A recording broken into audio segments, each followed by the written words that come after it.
Hey, Next Economy Now listeners. Registration is now open for the spring cohort of the Next Economy MBA.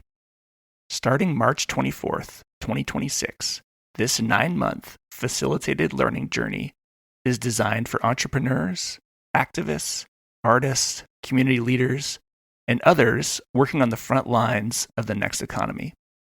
Drawing on over 15 years of experience supporting more than 500 social enterprises, the program explores the limits of business as usual and introduces practical business principles through a regenerative and equity-centered lens, while building the community and connection needed to stay grounded, inspired, and resilient.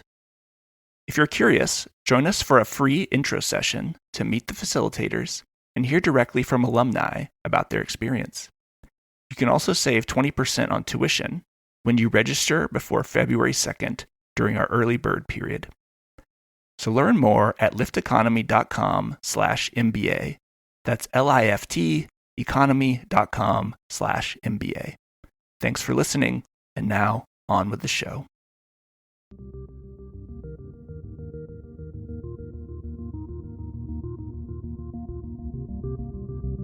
Welcome to Next Economy Now. The goal of this podcast series is to highlight the leaders who are taking a regenerative, bioregional, equitable, democratic, racially just, and whole systems approach to creating the new economy.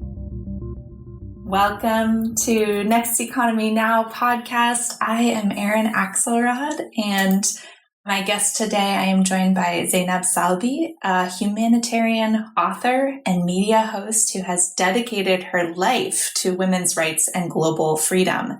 She is the co-founder of Daughters for Earth, a philanthropic fund and a movement focused on supporting, celebrating, and mobilizing women to protect and restore our Earth.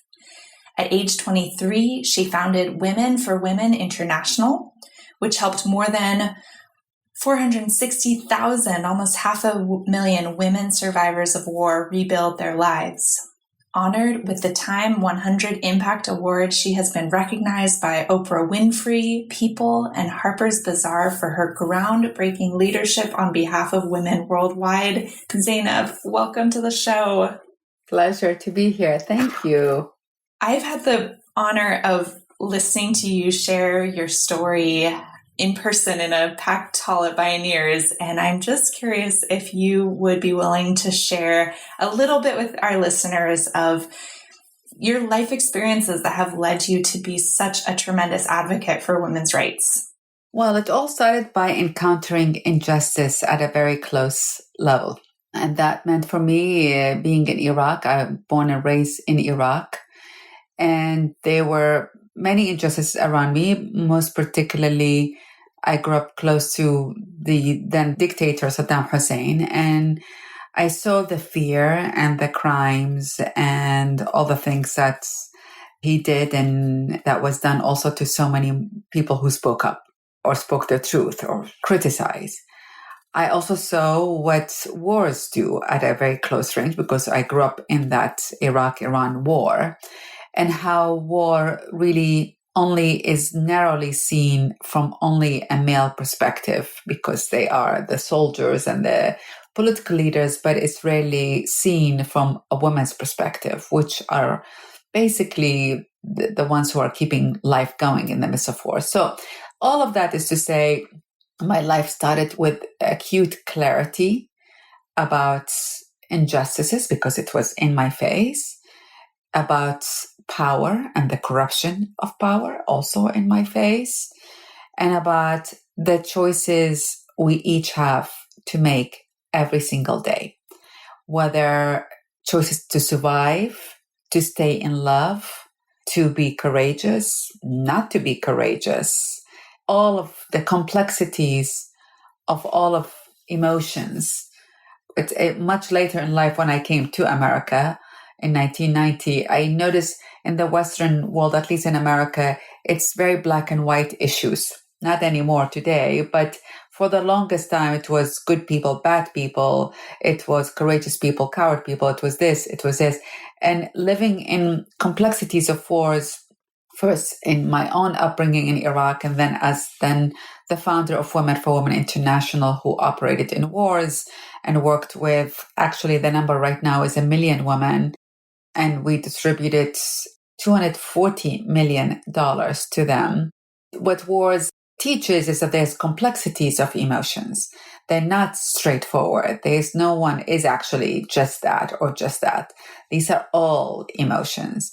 And that a lot of times people don't do things because they are scared and they want to survive, or the price is so high. Anyway, so that was my informative life journey, but I would be remiss not to mention my mother, not because she is my mother and I love her, but because she was a fundamental figure in my life who taught me about the importance for every woman to have her economic independence, regardless of her family. That she taught me to always be strong and not to allow anybody touch me or talk to me in the wrong way.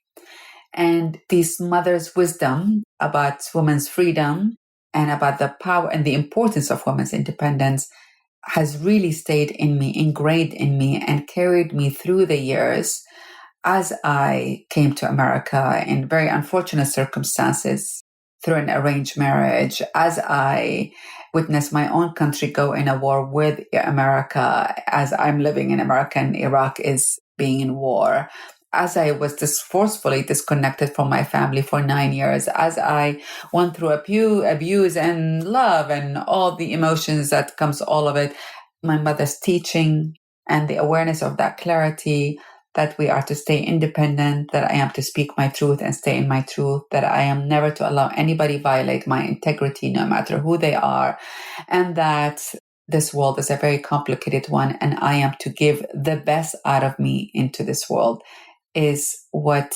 it's my life story and what made me the woman that I am today. Incredible. I feel like we could end the podcast there. You've just gifted our listeners with such an incredible richness of what's brought you to this work. But of course, we're here and you are doing this incredible work with Daughters for Earth. And I'm curious if you could bring our listeners in a little bit to the theory of change with that initiative, how that came to be, and how they can get engaged. Daughters for Earth really came in an organic way because I worked with women in wars for 20 years. And to be honest, I didn't want to go back to the nonprofit sector for a while because it's not an easy sector to operate in. I also end up focusing 10 years of my life on journalism, and that was the focus until two things happened. One is the question is what's happening to women in climate change? How is it impacting them? But really, what are they doing about it? Are they engaged? Are they involved in the discussion? And that is what I call the head intervention, the mind intervention. And someone asked me that question. I started doing research out of curiosity about it. And I realized actually it's the same patterns that women in wars, which my familiar ground, were going through, which is they're impacted severely by the climate crisis as they are impacted severely by wars. They are doing a lot of things to address the climate crisis, but they are not being financed or incorporated in the decision-making table as they are in war. So in other words, in conflict areas in the humanitarian world, women get 10 cents out of every dollar that goes to the humanitarian world. In the climate sector and the biodiversity laws, women get 0.2 cents of every philanthropic dollar.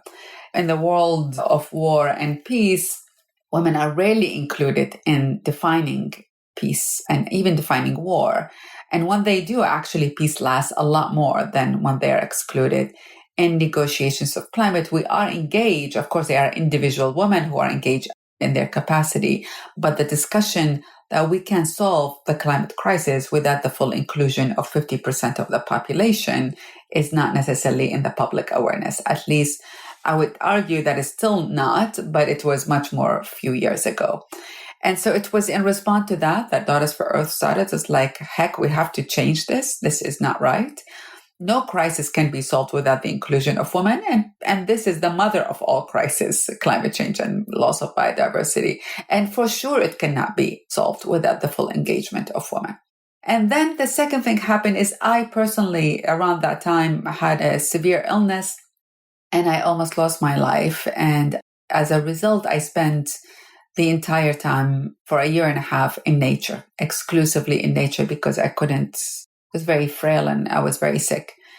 And nature became my best friend during that time. And my best friend, as in, I was like hearing nature, hearing the trees saying, we can do it. You can walk again. You can breathe again. You can think again. Hearing the waves of the ocean, hearing the wind. I was just like, the point of the story is that I came out of that experience, which I was very frail and very weak, so grateful, profound gratitude to nature, that I decided I may not be a climate expert, but I am personally grateful to nature and I am a woman's woman. So I shall do everything in my capacity to actually support women addressing this. So that's the essence of Daughters for Earth. It is to find who are the women who are at the front lines and community-based in addressing solutions. Particularly, we decided to actually focus on the biodiverse regions as the most critical regions to focus on. And so there's a lot of nature-based solutions and the protection and the restoration of the natural world. And then we celebrate the women who are doing that in all means possible, but also not only celebrate them with stories, which are important, celebrate them with documenting the impact women are having, because it is a unique way women are approaching the solutions. It's not parachuting solutions. There's this holistic. They're constantly bringing everyone in the community together with them.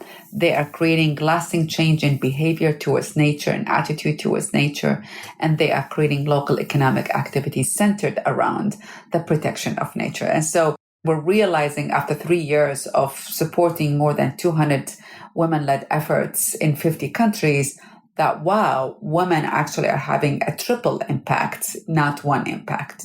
And that we celebrate them by documenting their impact and sharing that toward leaders and all the decision makers, whether they are on policies or on money, that we cannot solve it. Look at this is we're not just being nice and telling you women are unique. We're being practical and telling you women's interventions are unique. And that ultimate goal is that while Daughters for Earth will put every penny we raise into that, the ultimate goal is to really unleash a lot more financial support to women and the full inclusion of women's perspective and wisdom into all decisions making on how do we go about a new world defined by the climate crisis and the loss of biodiversity. Thank you so much for that work. A question that's emerging for me, just because so many of our listeners are bombarded with news of conflict and the escalation of militarism and empire. And you mentioned there's some parallels with the work you were doing and the work you're doing with climate. And of course, I'd be remiss to not mention the contributions to the climate crisis that the impact of wars and conflict has as a big contributor to climate change and emissions. Just be curious if there's anything else that's alive for you in this present moment where we're grappling with these polycrises that you get hope from, or you would tell to listeners that are just heartbroken from the conflicts all around us. I think, and honestly, it is heartbreaking what's happening right now. That's a very emotional subject for me personally as an Arab and a Muslim woman, and what's happening in Gaza. So I cannot bypass the immorality of this moment. And for me, it's beyond politics, beyond religion, beyond anything. I am someone who grew up in war, worked in wars, reported in wars. This is the lowest point of our morality, human morality in this moment. So I don't want to tiptoe around it also, this subject. Yes, there are other wars happening, not to deny how horrible all of them are. I also don't want to be silent that what is happening in Gaza is the lowest of the low of human morality. And it's a shame that we all have to deal with in our own hearts and one day publicly for witnessing such atrocities and not doing enough about it to stop it. So I just want to put it out there. But I also think that we cannot be nobody, because this is for me, that particular war revealed a lot of inconsistencies of a lot of people's hearts, that you cannot be an advocate for environmental health, climate change, resolutions, or protection of the environment or biodiversity laws on the one hand, and still advocate for war on the other hand, or not being comfortable to say no to war on the other hand. The two are in contradictions to each other's. For me, wars exasperate climate change and the damage that wars created and creates. And from the manufacturing of weapons to the testing of weapons to the detonation of weapons is so significant beyond the politics and beyond the humans wars kills and the animals the war kills. The damage it does to the soil and to the land takes a century to clear it and exasperate climate change and the crisis significantly. So unfortunately for me, there's a lot of people, it's much easier for all of us to be value driven and say we are in our values when there are no challenges to us, when there are no emotional challenges to us. For it's much harder to be in alignments and in consistency with our values when we hit an area or a subject we're uncomfortable. And I feel what's happening now, honestly, until an existential question and discussion within the climate community, within the activist community, that we have to be in alignments. If we are pro-Earth, then we cannot be pro any war whatsoever, right? If we are pro the health of the Earth and the well-being that creates or that leads, it's inconsistent to be pro any war or justify any war whatsoever. I personally say that as a person now who supports women who are working on climate change and addressing biodiversity loss. But I also say as someone who have lived in wars, witnessed wars, worked in wars. So there is a part of me that I am absolutely and vehemently against all wars, because fighting does not lead us to the healing that we so desperately need within ourselves, within each other, and with Earth itself. Fighting exasperates the division rather than the healing. And so there's a lot of reckoning. I think this moment in history is truly forcing us to reckon with. And I don't think we really dive deep into it. We're still dancing around it. We're still bouncing around it. But there's a reckoning that even if we don't choose to go about it, it will be forced upon us. It will be forced by the future, by history upon us to reckon with our own consistency and our moral compass in this particular moment in history. Going back to Daughters for Earth, I would love for you to share some stories that are coming up for you, or sharing about the butterfly movement and some of the ways in which you're using beauty and art to compel people's hearts into deepening their involvement in this movement. Well, I will say two things about it. One is, in my travels and meeting some of the women we have supported, what I really came to realize is that when it comes to the protection of Earth or nature or the natural world, women do not need to be empowered. I actually really reject that notion. When it comes to the protection of Mother Earth, women are in their full power. They are fiercely protecting this Amazon, this tree, that pangolin, this deer, this elephant, that seed, this herb, I don't know what it is, all of it. They are fiercely protecting this river and that and this. What they need is not, let's empower women. What they need is really effective intervention. What they need is for their power to be financed, supported, celebrated, respected, included. That's what they need.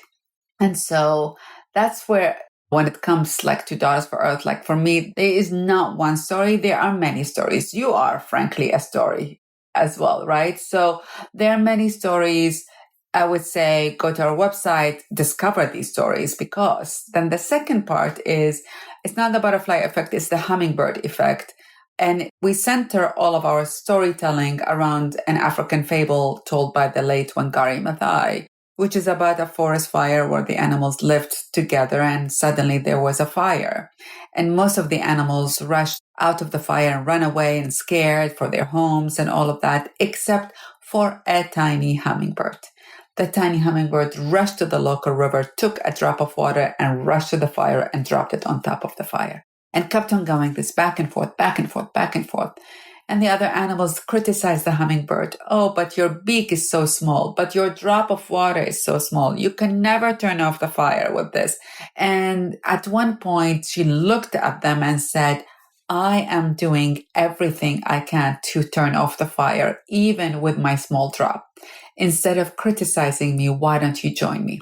And then the other animals got inspired and they're like, she has a point. Anyway, and then they went and did their own drop of water and they turned off the fire. And I would say lived happily ever after, hopefully. So we're inspired by this story. The theory is we are all hummingbirds. And this is the same with any crisis, including wars, including our own personal crisis in our lives.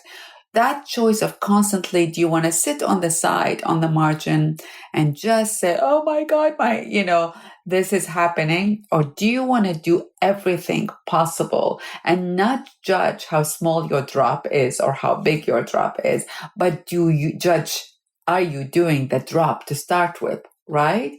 And that is a contribution. And I really do not like it when people say, oh my God, you did a great work. You helped so many women. I'm like, that was just me showing up in my capacity. You show up fully in your capacity as well. Don't compare which drop is bigger, right? I'm not an elephant. I may just be a hummingbird, but maybe you are the elephant. And wow, what an amazing thing if we're all doing our drops together. And this for me has so much layers of it. So we celebrate the woman by calling every woman is the hummingbird herself. Every woman who is protecting the earth is the hummingbird herself.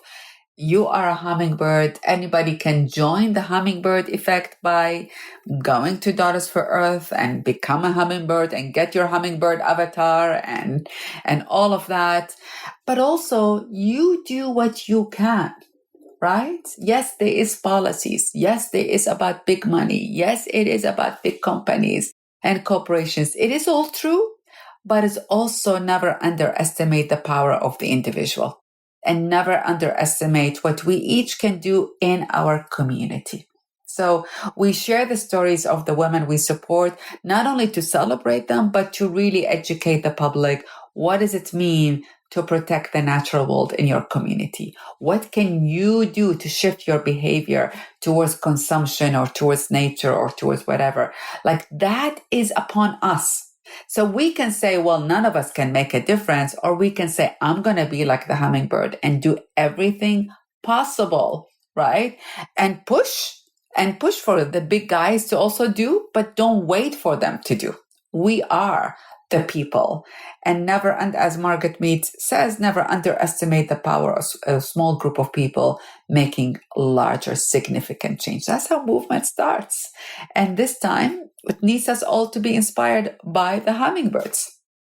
Thank you so much. That metaphor is so poignant. And yeah, I'm curious how it's been received. You've now been sharing these stories. Have you seen changes as a result? What has been sort of the response? I think there's a big change even in the last few years that I started this work. There's more awareness. There is more mobilization around women. There's definitely more attention to the issue.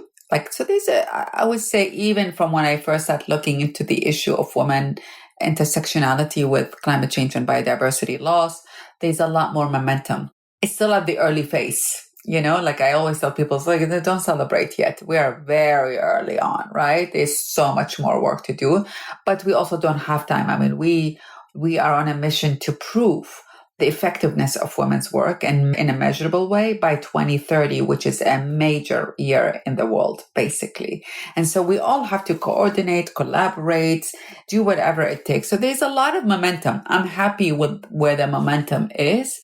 But that doesn't mean we are chilling and relaxing and sipping a glass of wine. It means, okay, this is great. There is momentum. Let's keep on going. So people are responding to your question. But it's also a worrisome time.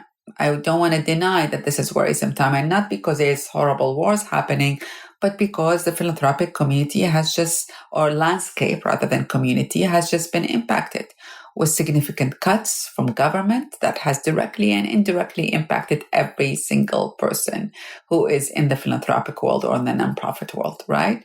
And so there is a time of worry, and it's a time of reflection. It's a time of reassessing where is the priorities, where do we have to focus. I don't think we can also assume that we keep business as usual, right? This is a time in which we all need to have real discussions. At this point, I really am not interested with anybody bouncing around issues. Go directly to it. This is a moment of self-reflection, assessment. Where do we buckle up? Where do we pivot? Where do we adapt? Where do we invent, or reinvent or reimagine new solutions? But this is not a moment of business as usual. This is a moment of reckoning. I talked about the reckoning with our moral compass, but it's a reckoning also of our practical reckoning, right? There is going to be shift in the shift is not there, is that we are facing the shift. We are in the middle of the shift. And I don't think anybody should assume that it's going to be okay without us taking proactive approaches about how do we address this moment in time in history as it relates to our work as well. You mentioned there are aspects of the business as usual economy that are needing to be composted, and we're in a real reckoning of understanding which ones. I'd be curious if there are, because many of our listeners know about some of our offerings like the Next Economy MBA program or Next Economy Living, where we even talk about the need to diversify the ways we meet our needs beyond financial currency.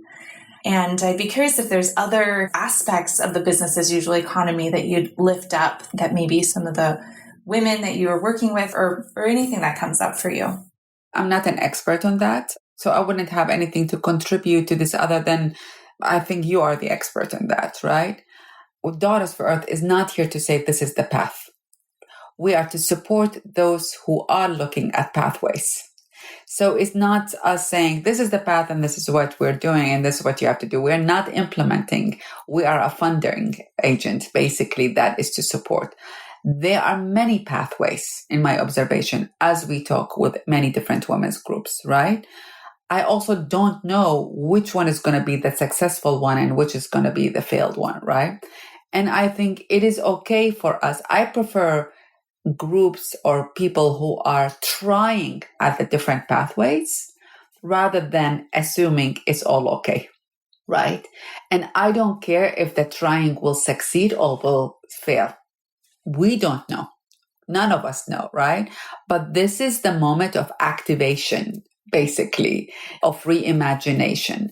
And so we're really, in the landscape of how all the groups that we are supporting, we are seeing who is looking at, like you said, new income, whether it's a monetary income or non-monetary income, but it is to reduce the dependency on this vicious cycle of I can't survive unless someone send me money.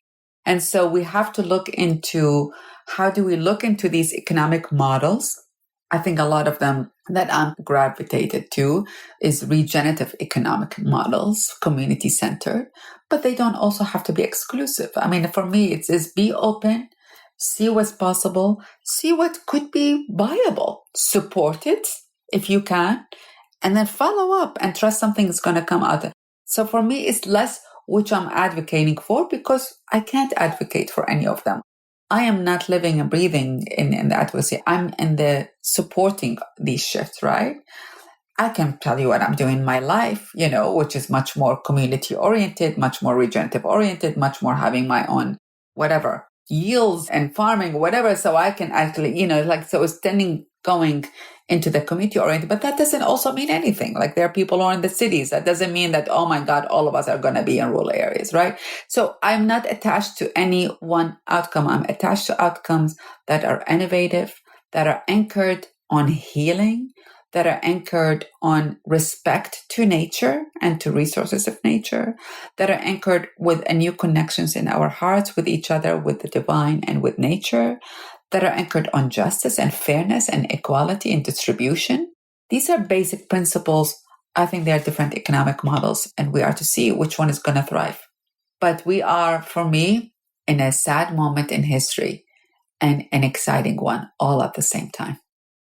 Just in your response, you've laid out 10 principles that are counter to the business as usual economy: deeply rooted respect for nature, anchored in community, humility. Thank you. You answered and went beyond in that question. I'm glad.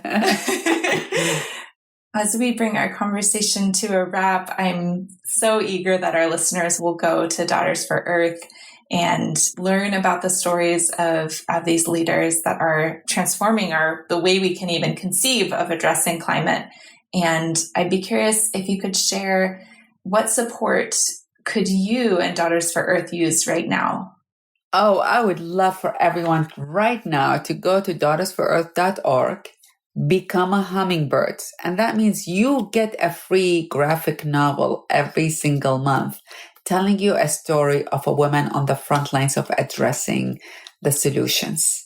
And it is not only a story that for you that you can read for the children around your life, but you will learn, at least it will get you into a direction of understanding the interconnections between nature and the solutions, and the interconnections between what they are doing and some of the tangible solutions that the science is backing.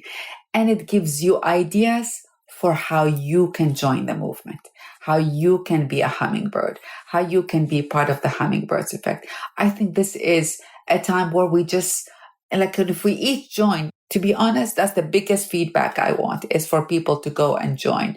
And it's free. But it is at least to say, oh my God, this is good. We have more and more demand for the stories of women and to learn about what's happening in our world climate-wise. Thank you so much for lifting those stories up and for presenting them in such an enticing way for folks.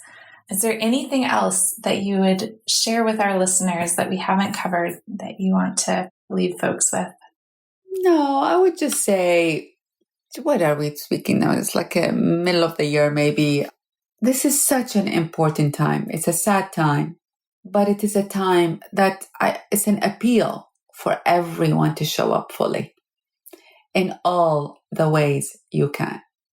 That doesn't mean sacrificing your well-being at all. The cause, the earth, nature, anything we believe in does not require us to self-sacrifice. So we need to act out of fullness of ourselves and out of integrity of ourselves, but fullness. But this is also the time to show up, not the time for silence.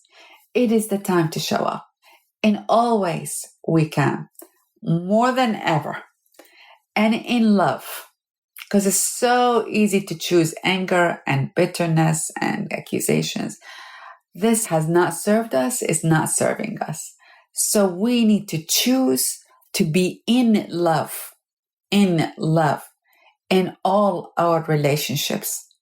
And still put boundaries and all of that. I'm not saying God, people walk over you, right? But in love in all our relationships. And most importantly, towards our Mother Earth. Because I think she is the best teacher for the new values that we do need to learn to carry on a new way of living for the 21st century. And we have no choices but to embark upon the new values. In times of darkness, we plant the seeds. That is the moment to plant the seeds. So do not wait for another day. Plant your seed today, and you will see it growing into a beautiful flower or tree in time of light. But this is the moment to plant the seeds. Thank you for joining us. Thank you so much for sharing your life's work and all that you do. And we can't wait to stay connected. Wonderful. Thank you for all your work and all you do. Thank you. Hey, Next Economy Now listeners. If you enjoyed this conversation and are looking to dive even deeper into the B Corp movement, you'll love our new podcast, Beyond the B, hosted by Lyft Economy's Emmy Allison and me, Ryan Honeyman. Beyond the B is your insider's guide to the B Corp movement.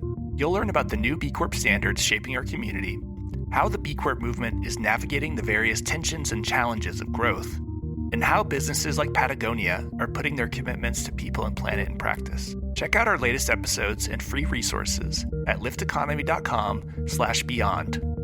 You can also subscribe to Beyond the B on Apple Podcasts, Spotify, YouTube, or wherever you get your podcasts. Thanks again for listening.